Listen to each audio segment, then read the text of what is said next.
Oggi 19 marzo è la festa del papà, una ricorrenza nata per omaggiare il ruolo nella società e nella famiglia della figura paterna. Coincide con le celebrazioni di San Giuseppe, si tratta di una festa di origine cattolica istituita nel 1871 che decise di proclamare Giuseppe padre putativo di Gesù, protettore della paternità.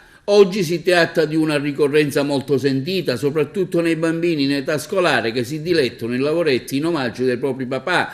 Stamani presso la chiesa di San Giuseppe ad Agrigento il vescovo Don Damiano ha voluto ricordare la festività del santo con riferimento in particolare al messaggio papale sulla figura di San Giuseppe.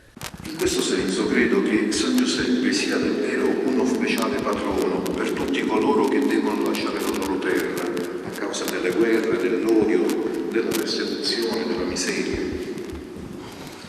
E alla fine di ogni vicenda che vede Giuseppe come protagonista, e sono tutte vicende tristi, sapere che la sposa è incinta, non sapere dove poter assistere il parto, fuggire da chi vuole uccidere il figlio, fare l'esperienza di profugo, che sono vacanze. Alla fine di ogni vicenda, questa cioè, che vede Giuseppe come protagonista, il Vangelo annota con grande semplicità che egli si alza, prende con sé il bambino e sua madre e fa ciò che Dio gli ha ordinato. Perché Gesù e Maria, sua madre, sono il tesoro più prezioso della nostra fede.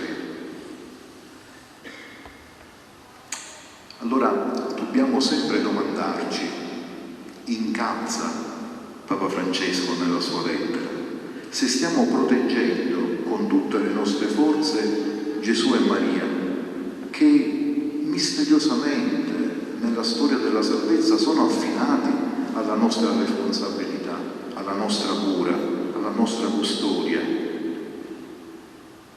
Il figlio dell'Onnipotente viene nel mondo assumendo una condizione di grande debolezza. Si fa bisognoso di Giuseppe per essere difeso, protetto, pulito, cresciuto. Dio si fida di quest'uomo, così come fa Maria, che in Giuseppe trova colui che non solo vuole salvare la vita, ma che provvederà sempre a lei e al bambino. Ma questo bambino è colui che dirà, ce lo ricorda Matteo nel suo Vangelo, in quel capitolo 25, tutto quello che avete fatto a uno solo di questi miei fratelli più piccoli l'avete fatto a me. Questo dice il bambino, crescendo. Così ogni bisognoso, ogni povero, ogni sofferente, ogni moribondo, ogni forestiero, ogni carcerato, ogni malato, sono il bambino. Ci piaccia o non ci piaccia, sono il bambino che Giuseppe continua a custodire e che noi abbiamo chiesto di fare. Concedici, o Dio, di cooperare, e cooperare è fare, non è che di cooperare a quello che Giuseppe ha fatto, che è partecipare all'opera della salvezza. Ecco perché San Giuseppe è invocato come protettore dei miseri, dei bisognosi, degli esuli, degli afflitti, dei poveri, dei moribondi e degli ultimi, perché Gesù ha posto in essi, in questi nostri fratelli e nostre sorelle,